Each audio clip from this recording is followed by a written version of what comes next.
Can you all hear me well? Yes? OK, good. Hello, and welcome to this talk.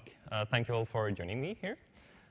So this talk is going to be a coder's guide to spline-based procedural geometry, which means that we're going to take a look at how we can generate a mesh along a spline and how we would implement that in code. So it's going to be a very technical talk, and it's going to be quite practical. And feel free to take notes at any time. So I'm not offended if you have your laptop typing. So yeah. I'm Joachim Holmér, by the way. I run a very, very small indie studio in Stockholm, Sweden, called Neat Corporation. We've been doing freelance work, contract work, and tool development for a while. The tool you probably heard about most is ShaderForge. So that's the one I've been working on lately. So while we support ShaderForge right now, we're mostly looking into doing VR game development at the moment. So that's sort of what we're doing right now. So that's sort of completely unrelated to what I'm going to talk to you about. But all right, so let's jump into it. So procedural mesh generation is quite a common way to enable the players of your game to be more creative with it. It enables people to create stuff, destroy stuff, alter stuff, and change it to their liking. So for instance, a classic example is Minecraft, where you can reshape the world, you can create tunnels, buildings, and so forth. And Minecraft is procedural geometry as well. There's not just toggling of cubes, and it has actual geometry that's altered as the player plays this game. This is another game that's using procedural geometry, Little Big Planet. They have this huge chunk of shape that you can create, and then you can reshape that to pretty much whatever you like. And then you can put that in your level, and you can shape your level however you like, and sort of make an entire game, in a sense, using Little Big Planet. So people have been very creative with how they use those tools. Here's another game. This is from the Worms series, probably one of the later ones. And this one is using procedural geometry as well. I think. It's kind of hard to tell, but I think it's doing that. And here's another game that many of you are probably familiar with this. This is from City Skylines. This is a super intricate intersection that someone has built that looks very nice. I'm not sure what it's like to drive through that, but it looks nice from above. So this is probably the closest to what we're going to take a look at how to create today. So in City Skylines, you can create roads using splines. So when you want to make a road, you then extend a piece of road, and then you can bend that road to the sides, and you can also elevate it and sink it down. So that way you can create roads in pretty much any shape you like that is at least a realistic road shape. And here's another example. This is a small 24-hour game jam game I created with a few friends. And in this, we also had procedural mesh generation. And this was in Unity as well. So in this case, we created this track in the editor, and then when you play the game, you have a small stock car that drives along this track. Sort of the fun thing with this project was that the track was controlled by the audience, so the audience would scream, and then the car would accelerate, which was kind of interesting. So then an advantage of having actual spline data to generate this track is that you can use that spline data for the gameplay as well, which we did in this case. So if you drive too fast, then the car is going to go off track. But if you drive carefully, it's going to go on track, and it's also going to pivot around the shape of the track and so on. So we were using that data for the gameplay as well. So we're pretty much taking a look at how to do this. We have some 2D shape, and then we want to change that into an extruded shape along a spline. But before we get started, we should be asking ourselves quite a deep question. What is a mesh? So you all probably know that we're using these meshes to have visual geometry in our games. But we need to know what the components of a mesh actually are. So we have vertices. That's all the positions of every vertex in your mesh. You have triangles. That's the connection data for how those vertices are connected to each other. Then you have normals, which is the direction every vertex is looking. That is a normal direction from the surface.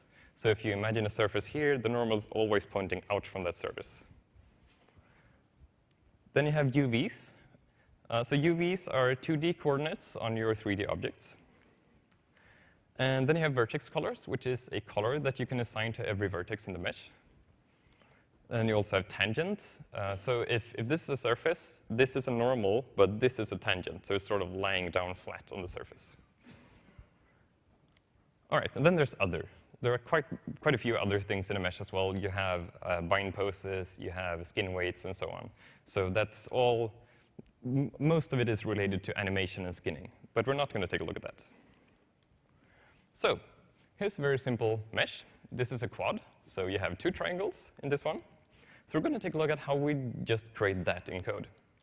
So we have 4 vertices, but since this is a coder's guide, we should start at 0 because it's indexed. So that's all 4 vertices. And if we want to define that in code, we simply make an array of vector 3. So we have a vector 3 array. We give it the coordinates we want for every vertex. And that's about it. So then we're done with the vertices. Then we also have normals. In this case, it's quite trivial to define the normals. All of them are pointing upwards. So we can just make an array like this, an array of vector 3s, and all of them are pointing upwards. You could also type vector3.up in that case, by the way. All right, so then we have UVs. Let's say we have a texture, and we want to map this to our object. Then we need to write 2D coordinates on this mesh to define what part of the texture should go where on our 3D object. So we need to explicitly define that. So the texture coordinates are generally from 0 to 1, unless you want to tile it or stretch it. So if you can then just write those coordinates to every vertex. So if we look at the bottom left corner, we have 0, 0. And in the top right corner, we have 1, 1. So then we just write those coordinates into these vertices. So we have 1 there, and 1, 0 there, and so on. So then we just type these coordinates into it as a vector 2 array like this. So then you have the u coordinates here, and you have the v coordinates here. That's sort of like x and y. All right. So then we have triangles. Triangles is probably the most tricky one to get right, because you need to really understand how they work and how they're defined in code. Because otherwise, you're going to end up with like a tangly mess of shards sticking everywhere, which looks pretty cool, but it's not really useful, and it's really hard to debug. So if you want to create triangles, you first need to think, how should the triangles be defined? And in this case, it's quite trivial. We just need to split it into 2 triangles. So in this case, you have a red triangle and a blue triangle. So then you need to pick a point that you start at. So let's just pick a point of 0. And then we go to a second point. So we go from 0 to 2, and then we go from 2 to 3. And then that implicitly tells us that there's going to be a triangle between 0, 2, and 3. So that's how you define triangles. So the triangles array for the mesh looks like this. So you have an integer array that defines the triangle structure of the mesh, where they are in sets of 3. So the first 3 integers define the first triangle in the mesh. And then the next pair or set of 3 indices is a second triangle. All right, so that's very straightforward. So then when you want to apply to your objects, you first need to get your mesh filter component of the object. So you just access it, and if the mesh filter.sharedMesh is null, you create a new mesh, and then you just grab the mesh, and then you can keep moving on from there. So you need to define your vertices, the normals, the UVs, and all the data you need to or want to define. And then you can run mesh.clear, and then you just assign them to the mesh. So mesh.vertices equals vertices, that's all the positions. Mesh.normals equals normals for all the normal directions, and the same for the UVs. And you also do the same for triangles. And that's about it. So if you run this code in Unity, it's going to generate that quad, and that's about it.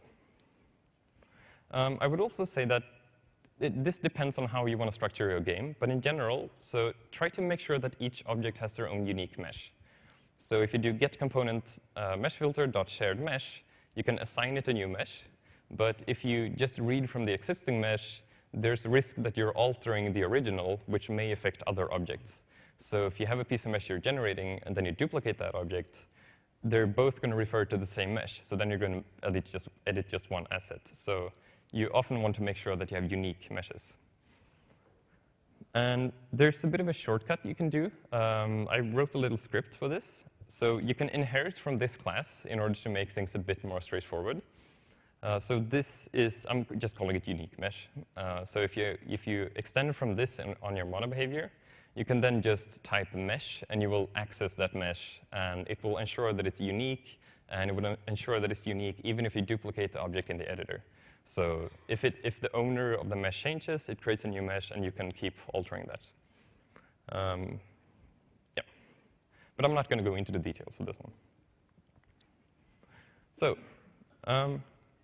before we move on, I want to go through quite an important thing. We should probably ask ourselves some deep questions about space. So what is space? Well, we have these axes in Unity. We have x, y, and z. They're all pointing in 3 different directions. And they're always red, green, and blue. And it's always the same thing. You have a red x, a green y, a blue z, and so on. So they're always in the same order as RGB. It's quite good to remember that. But it's, so here's another tool you can use. So you can use your hand to aid thinking about space. So if you use your left hand, it's important that it's your left hand, by the way. You can just hold your fingers like this, and you can imagine your fingers being the axes. So if I just color them, you can see that we have a red, green, and blue axis. And I can just overlay this one. So if you're dealing with meshes, it's very useful to use this tool to think about how everything is going to be oriented and stuff like that. So yeah. Another one is this. If you do like a thumbs up with your left hand, the direction your thumb is pointing, that is the axis of rotation if you're doing a rotation. And the directions your fingers, the rest of your fingers are pointing, that's the positive direction of rotation. So if you want to do a rotation on something in Unity, then you can use your left hand to figure out which direction is positive.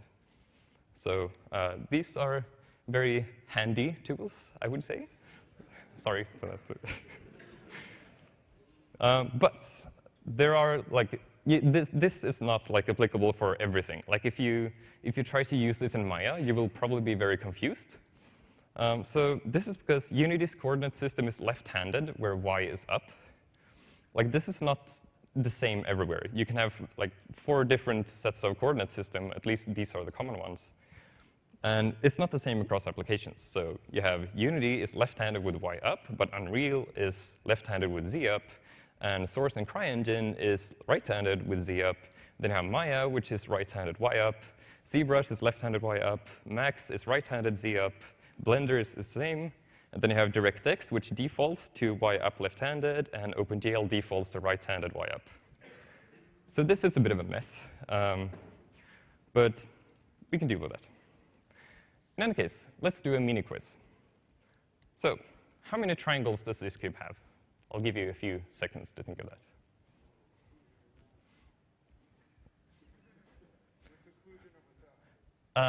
Just the mesh asset, not with occlusion. All right, so how many of you would say that this cube has 12 faces, or triangles? All right, good. So a cube has 6 faces, and each face has 2 triangles. So that gives us 6 by 12, so that's 12, and that gives us 12 triangles. All right, another one. How many vertices does this cube have? And again, just give you a few seconds to think about that.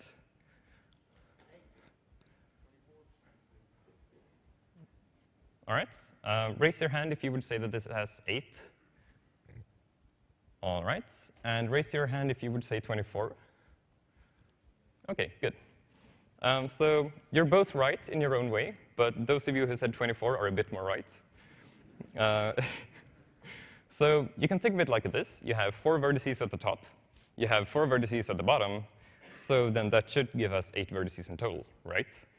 But that makes sense mathematically, but not technically. So we can say that this has 8 corners. And we have 3 normals per corner. So that gives us 8 by 3, which is 24. So that's 24 vertices. So this is quite a crucial thing to know when you're dealing with mesh generation. So that's technically how many vertices it has. So this is actually Unity's default cube. If you look at the inspector of the cube, you will see that it actually has 24 vertices. So yeah, that's the 3 different normals we have at the corner. So the crucial thing here is that you should probably think about vertices in a bit different way than you might intuitively do. So thinking about vertices, try to think of them as a container of data. So a vertex can only have a single position, a single normal, a single tangent, and so on. So you can see the vertex is sort of like the type, and then it has properties like position, UV, normal, tangent, and so on. So you should think about this when you're generating meshes. So the crucial thing is that a vertex has to split into multiple ones if any of the data above needs to be unique for any of the connected triangles. So what that means is that if you have hard edges in your mesh, it creates additional vertices, which we saw in the cube, because you have multiple normals at the same point. So by the same logic, if you have UV seams, that also create additional vertices, because you need to have multiple UVs at the same point. All right, so that's a bit about space in general and meshes. So we're now going to take a look at Bézier splines, and more specifically, cubic ones. So these splines are probably the most common, I would say, if you're using things like Adobe Photoshop, Illustrator, or anything using splines. They're almost always cubic Bézier splines. So that's where you have a starting point, you have an end point, and then you have two tangents attached to those points. And then you can drag those around to reshape the spline. So we're going to take a look at how you would write code for a spline like that. And we're also going to take a look at how the splines actually work. So here you can see a quick visualization of a spline. So I can drag these points around, and you can see that it reshapes depending on where these points are. So we're going to take a look at how we can construct this from code. So the first thing we're going to do is to make a line between P1 and P2. So we have 4 points. We have P0, P1, P2, and P3. Now, let's see. Right, so we're going to first enable some points here. So if I drag this slider, you can see that there are now 3 points. We have A, B, and C. And as I drag this slider, that is a T slider, it's just a value between 0 and 1. It's sort of like a percentage value. So as I drag this slider, you can see that these points move between their respective points. So even if I make this one shorter, you can see that C, the last point here, is also moving and reaching its destination at the same time. So all of these are all consistent with each other. They don't have the same speed, but they always have the same percentage value. All right, so the next thing you can do is to draw a line between these points as well. So now we have a line between A and B and C. And these lines follow along as you drag the slider as well. And then we can enable some more points. Here we have a points D and E added to those 2 lines. And these points follow the same rules. You only drag this slider, and those points also begin at their starting point and lerp towards their ending point. So that's the way they move to the ending point. And then you can enable the final line here, and then you have a line between D and E, and again, it follows along with those 2 points. And then finally, we can enable this. So this is sort of the final point in the entire calculation. So now we can see that this big point here, it starts at P0, and then it curves up here, and ends up at P3. So that point is actually what's tracing the Bézier curve. So the code to do this is quite straightforward, because all of this is essentially a lerp.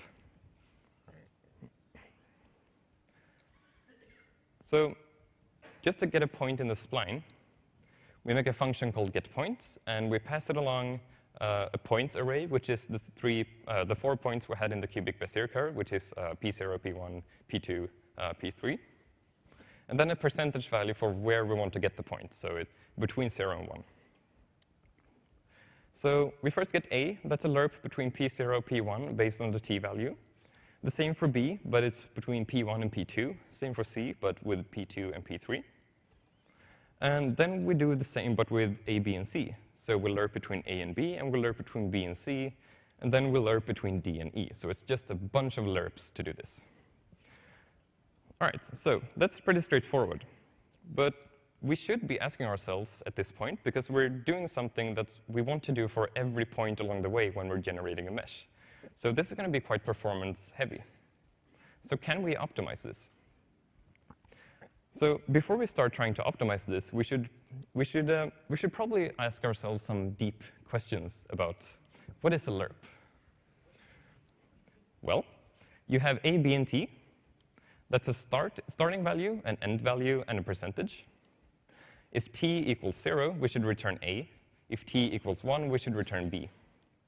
If T is 0.5, it should be the average of those 2 points.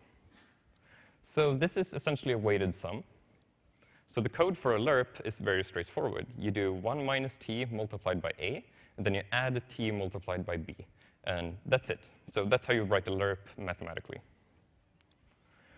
All right, so this is the code version, and this is the math version. And of course, as usual with math, you can move these terms around however you like, depending on how you want to use it.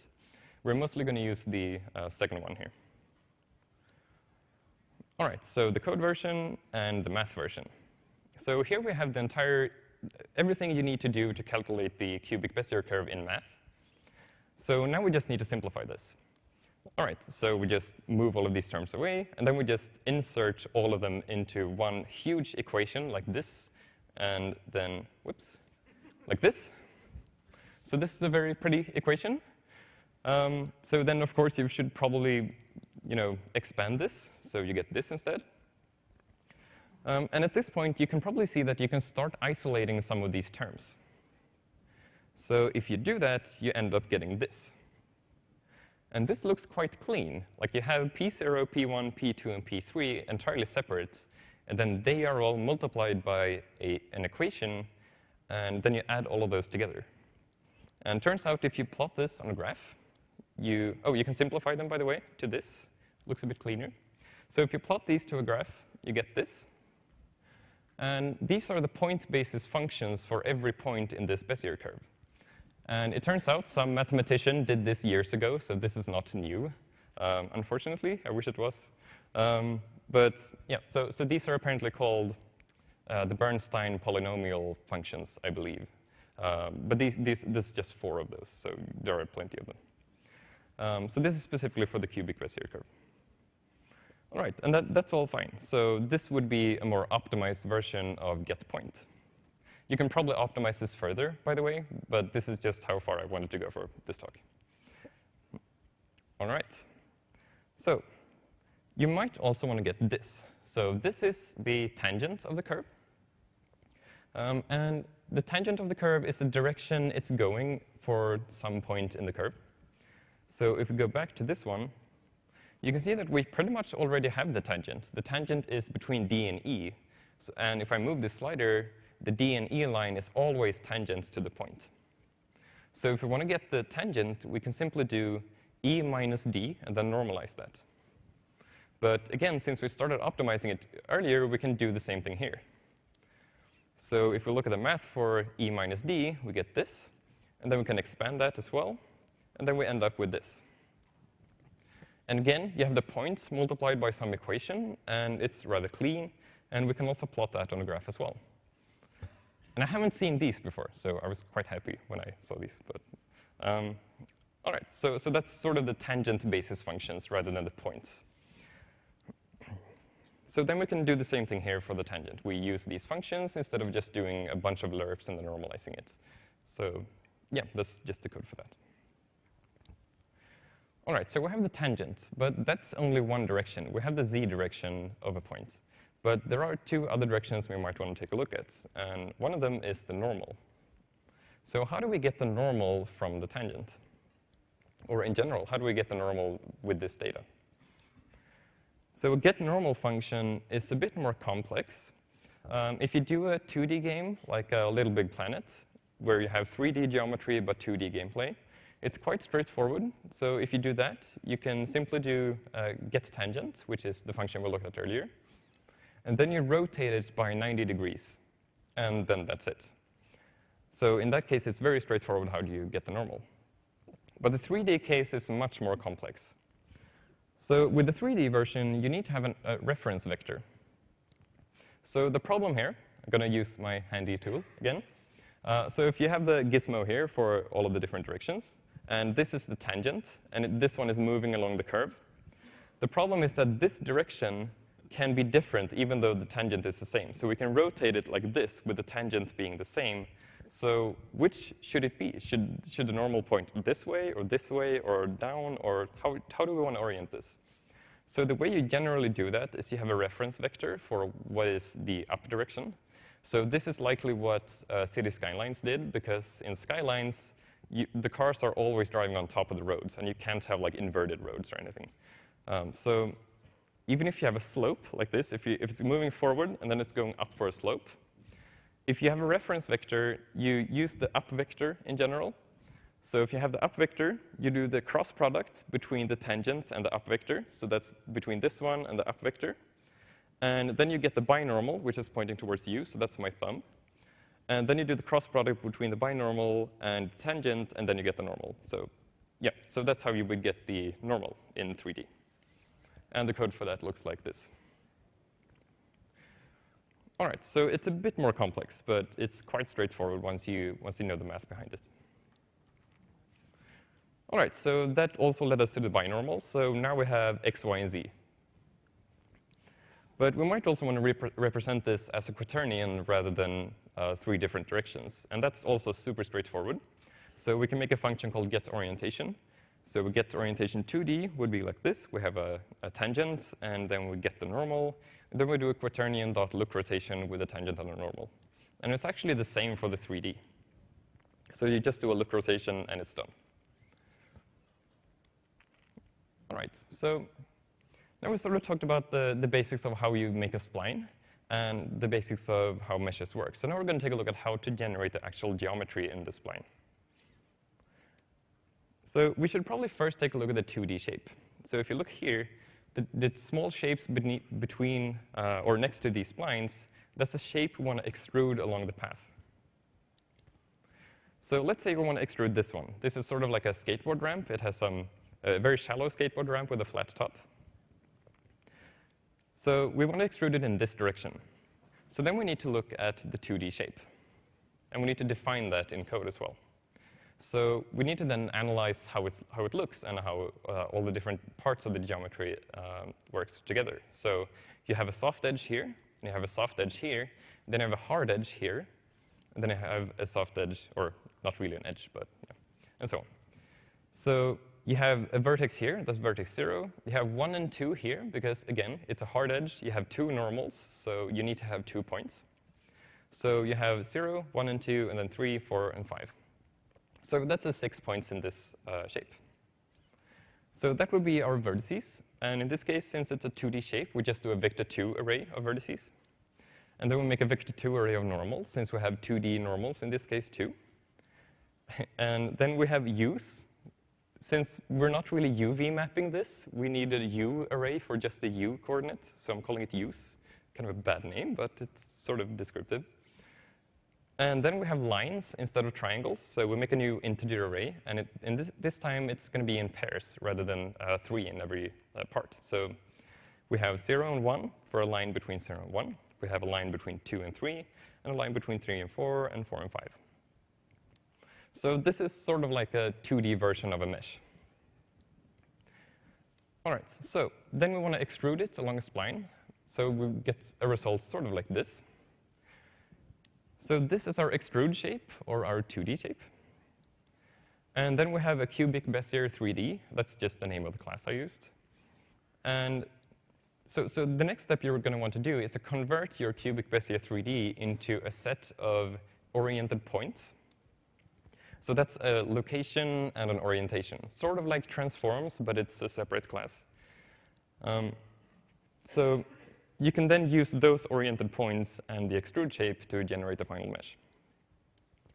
So yeah, just an array of oriented points. And the oriented point class is super simple. It's just a position, a rotation, and a constructor, and then a few functions to convert between local and world space. So that's about it. So when we want to generate the mesh, we need to have some terminology rights. So we're going to want to look at the segments. So that's every segment of this mesh. That's sort of the groups of quads that you generate between each edge loop. And these are all the edge loops. And then you have the vertex counts. And remember, the vertex count is double for every hard edge. And then you have the triangle count.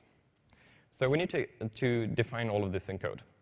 So let's say we want to make an extrude function where we pass along a mesh, an extrude shape, and an oriented point. So the oriented point is the path it's going to take. Oh, the oriented point array, by the way, not just a single one. So the number of vertices in the shape is shape.vert2ds.length, the amount of vertices. And then we have segments, which is path.length minus 1. We have edge loops, which is path.length. The vertex count is the number of vertices in the 2D shape multiplied by the number of edge loops. Then the triangle count is shape.lines.length. That's the amount of line indices we have. And then we multiply that by the number of segments we have. And then we have the triangle index count, which is the triangle count multiplied by 3, because we need 3 integers for every triangle. All right, so then we need to define arrays for all of these. We'll make a triangle indices array, we'll make a vertices array, normals array, UV array, and so on. And then the mesh generation code goes here. And my talk is not finished here, by the way. So then you do mesh.clear, and you assign all of the stuff you want to assign to your mesh. All right, so the mesh generation code. I'm just going to talk a bit about pseudocode for how you do that. So in this case, we do a for loop. So for each oriented point in the path, we're going to extrude along. And for each vertex in the 2D shape, we add the vertex position based on the oriented point. So we use the local to world transformations there. Then we add the normal direction in the very same way. And then we add the UV. So this is where it gets a bit messy. So U is based on the 2D shape, because we had our U array. But V is a bit more tricky. But a very simple, straightforward way you can do that is simply make V be based on the distance along the path. So you can use the same T value as you had when you made the Bézier spline. And then you end those 2 for loops. So that's enough to define all of the points, normals, and so on.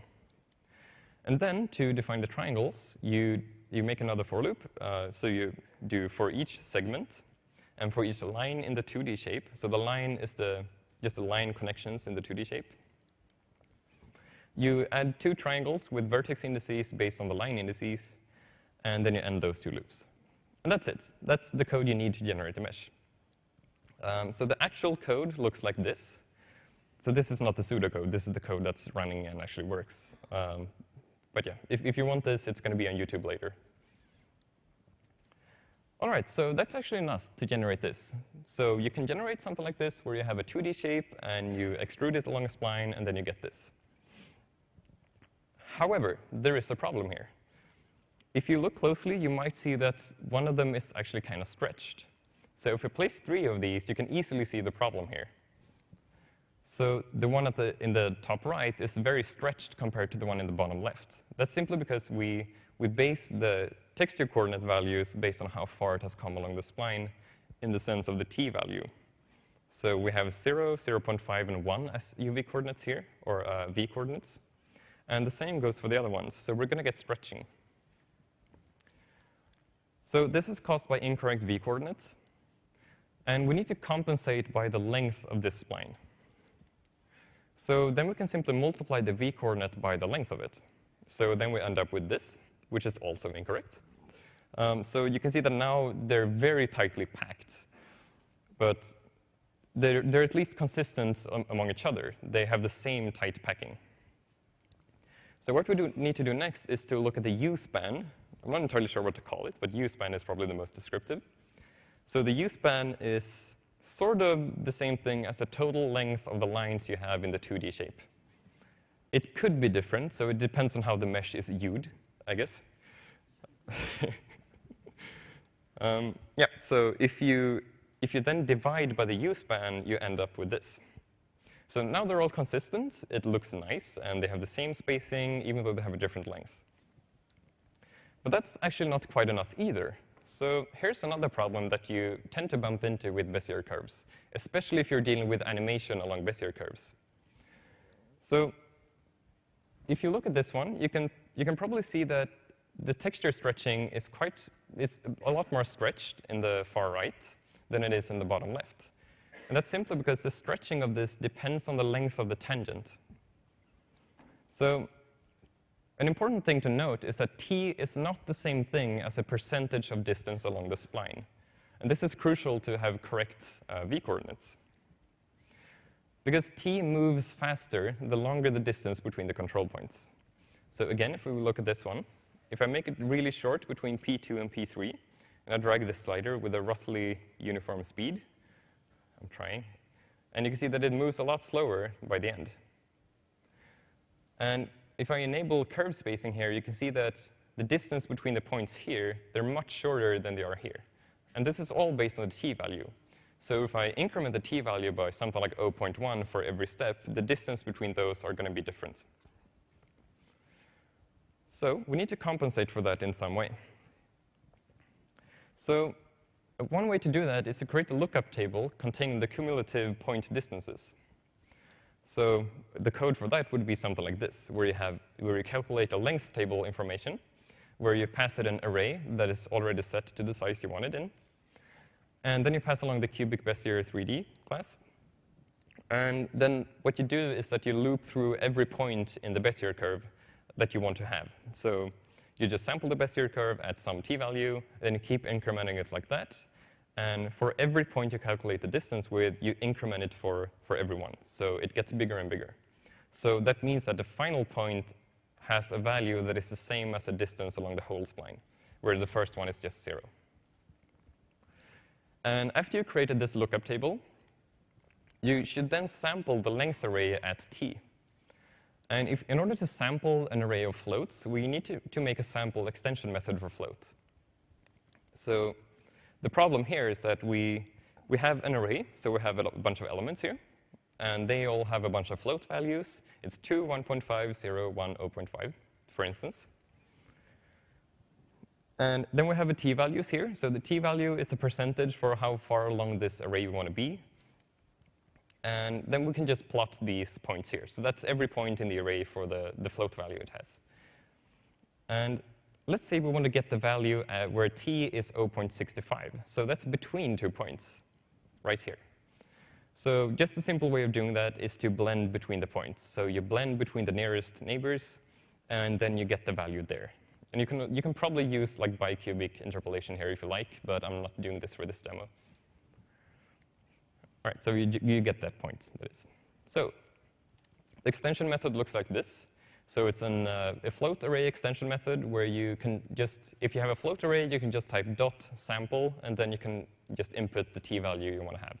And so then you get an interpolated value in that float array. And this is the code for that. And again, it's going to be on YouTube later. All right, so instead of multiplying by length, we then sample the length array at t. So here's before, and here's after. So before, after, before, after. So now it's much more uniform. There's no stretching by the end, and everything looks nice and pretty. And that's about it, actually. So some final notes. Updating mesh colliders is expensive, so try to not update mesh colliders every frame. So if you have a level editor where you can shape roads or something like that, try to not update them every frame. Just do it when you need to do that. And you can also use separate, simplified, and smooth collision geometry, so you have a much more simpler collision geometry, which is faster to process. Reading mesh.vertices and mesh.triangles is extremely expensive. So if you want to alter a mesh, and you have a for loop where you sample the mesh.vertices array inside the loop, it's going to be extremely slow. So you just want to sample it once, get all the vertices, and then you work on that set that you got from it already.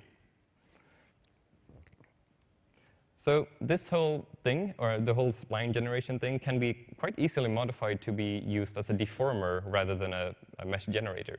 So you can use that for tiling things like railroad, fences, roller coaster tracks, and so on. All right, so that's actually about it. So are there any questions? You can walk up to the microphones, by the way. There are some in these alleys here. So if you have a question, you can just go there. No, actually, I can actually have the code here if you want to see how it works. So if I move these around, you can see that the shape of the track is changing as well. And this is the one that is not length compensated, by the way. So you can see that we get a lot of stretching as I move this. So like right now, it's super stretched. But if I go to this one and do length compensation, so this is the one that's compensated by the length of the whole spline. So even if I change the tangent here, you can see that it sort of gets stretching here anyway, and it's very compressed here. But in total, it's quite compensated for how long it is. And then finally, I can enable the delta compensated one that looks like this. So this is the one that has proper uniform spacing across the whole thing. So this one looks quite nice when you move it around. And there are, of course, other issues you might run into if you want to have like banking curves. So one quite common example is if you have it upside down, if you want to make like a half loop.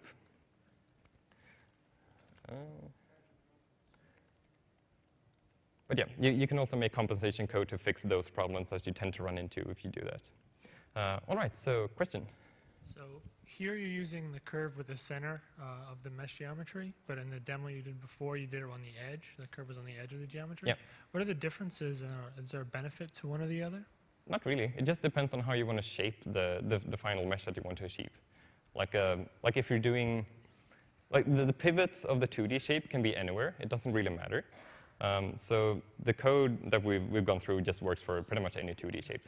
But I might, if you're doing like a roller coaster track, you're probably going to want to have the pivot of the track where the riders of the carts are sitting. Because in that case, if you rotate it, it's going to go in a spiral shape rather than like just being linear. So that way, it's going to like sort of compensate for all the torque that the user is going to feel when they ride the roller coaster. So, but again, it just depends on what you're going to use it for. Thanks for the talk. Yeah. Another question? Actually, I think I can see the answer to my question now that you turn on the mesh. So you're not compensating on the for the mesh geometry. I guess it's by design. So you have more detail at the point of curve. Yeah, you can use the same technique to compensate for the mesh generation as well. But yeah, like you said, in this case, it actually makes more sense to have it more dense wherever it's very curved. But you could actually make proper code that checks for curvature rather than just naively doing the mesh generation. But thank you. Yeah. Another question? Hi. I just wanted your general thoughts on two issues that I see with this. One is the stitching of pieces together to form a larger track, and the second is pieces backing up onto previously passed tracks.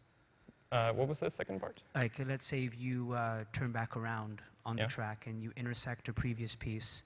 Yeah. Just general, a general approach to maybe addressing those two issues when generating a larger track. Yeah. Well, if you generate a larger track, you should probably, of course, if you, so if I move this point, you can see that it's, wait, this one is not compensated. Hold on.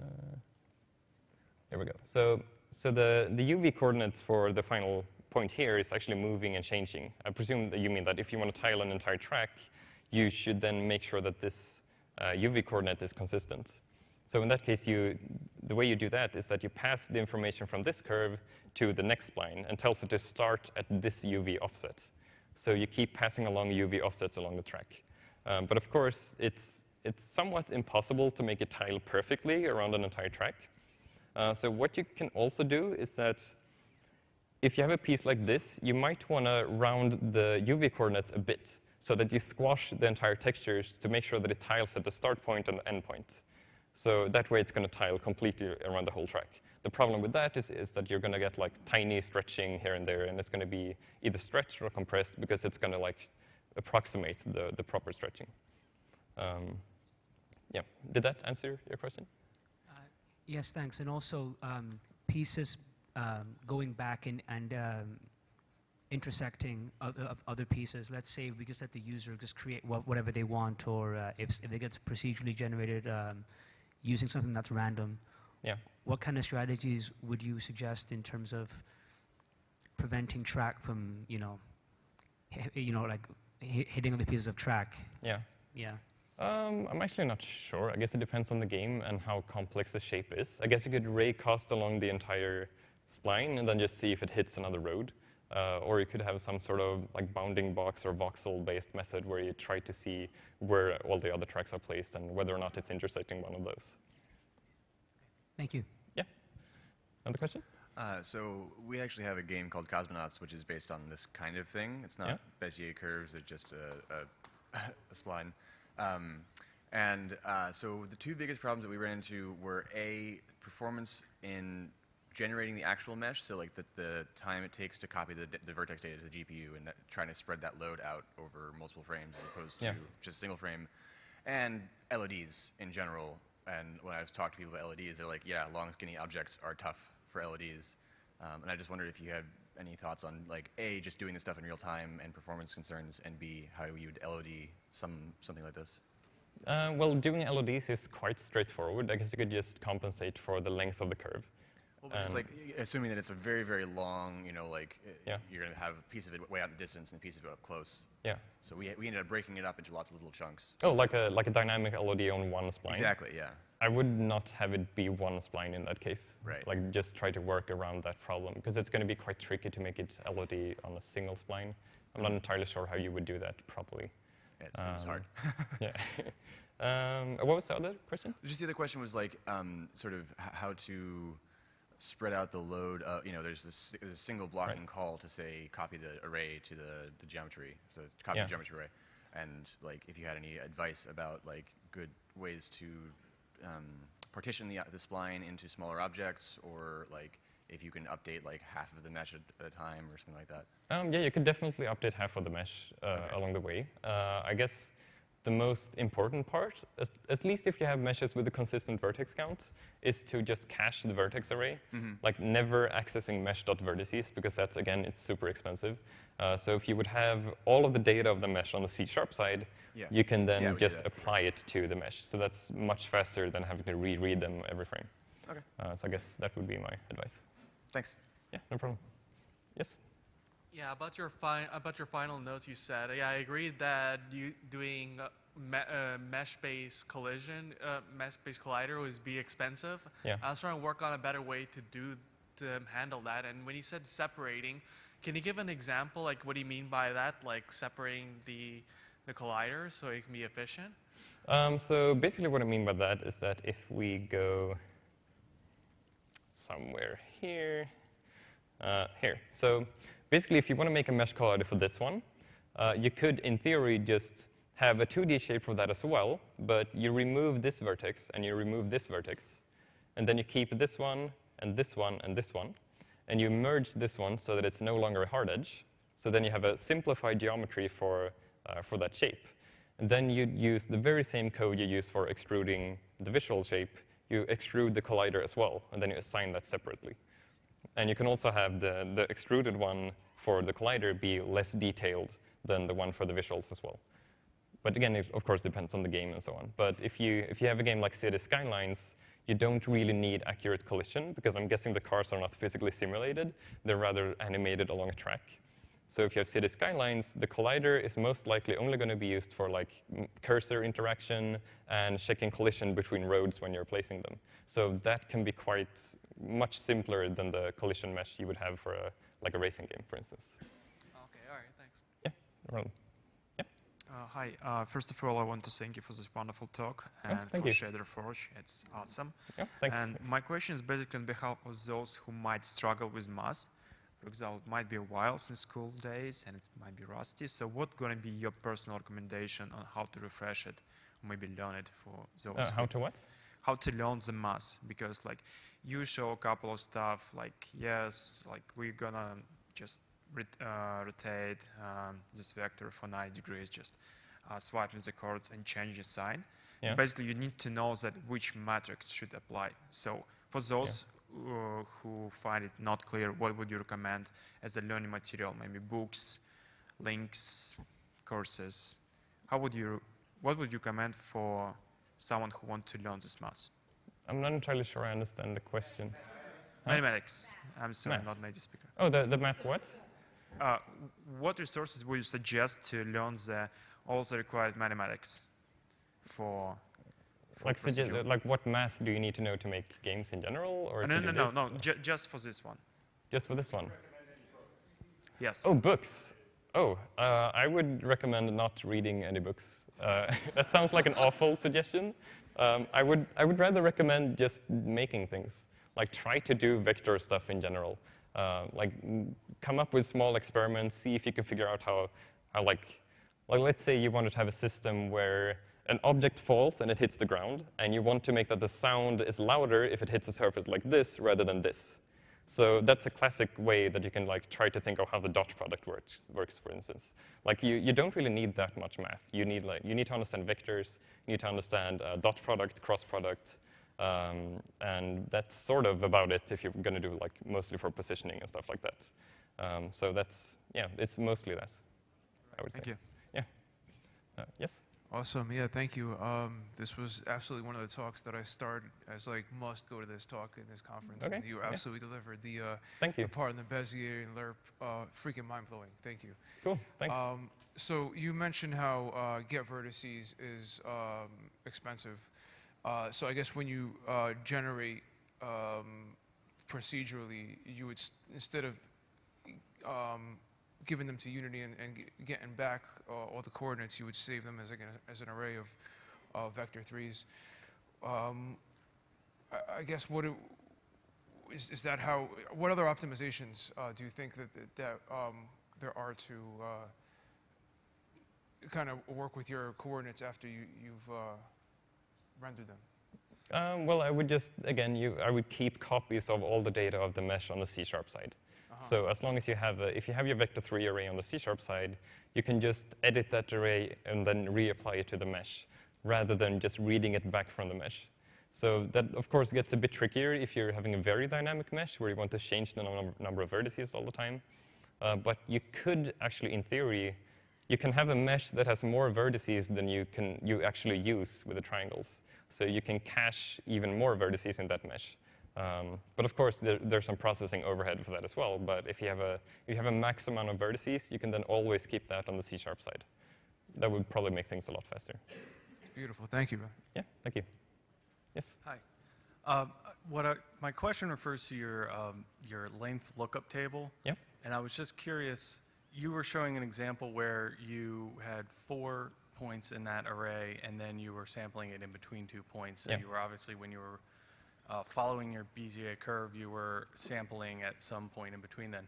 Have you found a sweet spot with the number of points in a Bézier curve that you should add to a lookup table? Like, is 6 points for every Bézier curve normally enough to get you decent results? It's sort of, like I actually tried to make that as a tweakable value in the inspector, but I could drag the detail level of that.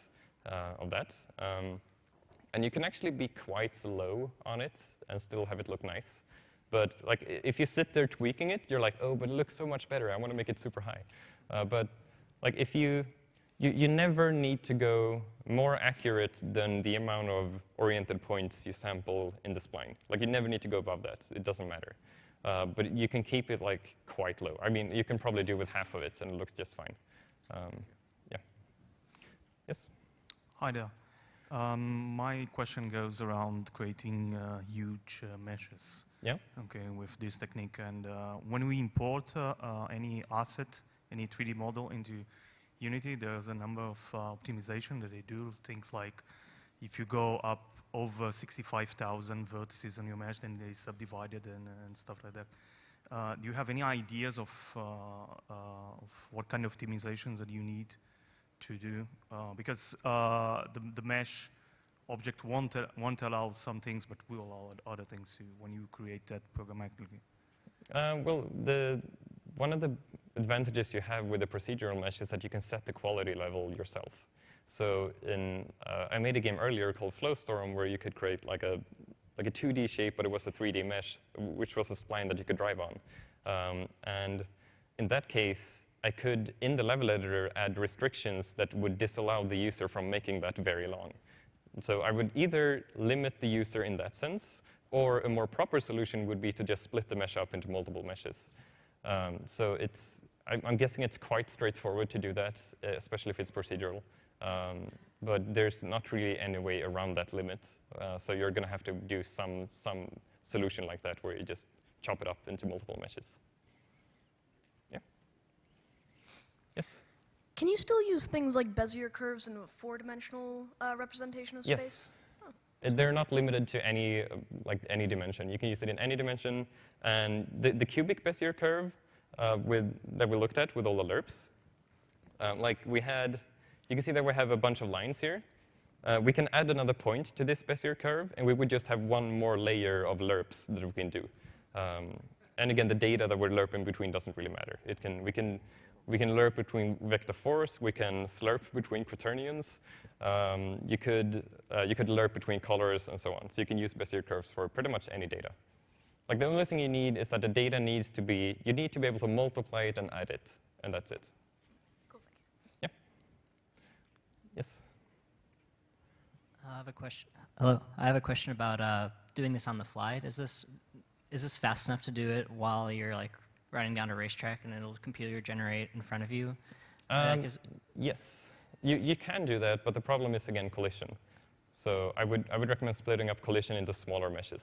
And sorry for interrupting your question. You can keep. Oh, it's okay. It was just kind of I thought if you're generating mesh collider, I don't know if you can extend a mesh collider, or I've never really done dynamic mesh colliders or extending them or creating them while you're going. I don't know if you run into any issues when you're doing that. No, it's the only issues I run into is that there's a lot of performance issues when you're having large mesh colliders generated. There's a big performance hit when you apply the mesh collider. So I would split it up into multiple mesh colliders, but that has another problem, which is really frustrating. So the game I worked on had, you could drive around a spaceship where you could slide on Bézier curves. So it was a 2D game where you could slide on things. So sort of like a Super Meat Boy racing game in a way. And the problem I ran into is that if you have a curve going like this, and then another curve here, and these are two separate mesh colliders, the spaceship you could drive and slide on this curve with, it got a hiccup here in the edge between the two colliders. So it would just sometimes trip and fall over and explode.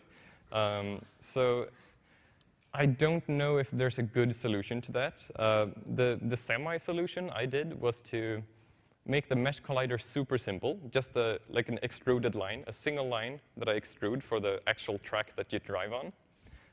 So then I could make that very long and span several curves. So if you have a racing game, you would then, for the racetrack, you would expand that to be across multiple Bézier curves as far as possible. So then you have less collision issues. Yeah, sort of a tangent, but yeah. Yeah. All right, thanks. Yeah, no problem. Yes? Your editor script for managing the Bézier curves, do you have a custom component for handling the drag points there, or do you just have a whole bunch of game objects that you drag around? I did want to make a lot of gizmos, but the problem is that it's quite tricky to make a custom transform gizmo that you can switch between rotate and scale and move. So I just ended up making game objects here. Okay. So yeah, it's not bulletproof. If I duplicate this, it gets a bit messy. But yeah, it's definitely possible to do that. I just haven't bothered right now. But I just move around this object. I read the tangent by the scale of this object. So if I rotate it, it moves along like this. Yeah, so it's quite a simple setup. Cool. Thanks. All right. Yes. Have you? Sorry. Have you? Is this the same technique work if you're trying to do something where the path branches, like for example, those ramps that were going onto the freeway? Could you say that again in the mic? Oh yeah. Sorry. Does this technique work also if you want your path to branch, like for example, those on-ramps that were going onto the freeway in the cities, say example? I guess your question is how do you handle intersections between? Yeah. Yeah. It's a bit trickier to do that because you can't really intersect at any angle. So if you have a piece of road here and you have an intersection here, this one has to be oriented in a way that it meshes with the orientation of this one. But since you have the 2D shape, you could, in theory, make another tool that generates an intersection using that 2D shape. So it would be quite straightforward to make something like that as well. So I guess the one limitation would be that they have to be planar with each other where they intersect. Yeah. All right, so we're running out of time. So that's it, and thank you very much.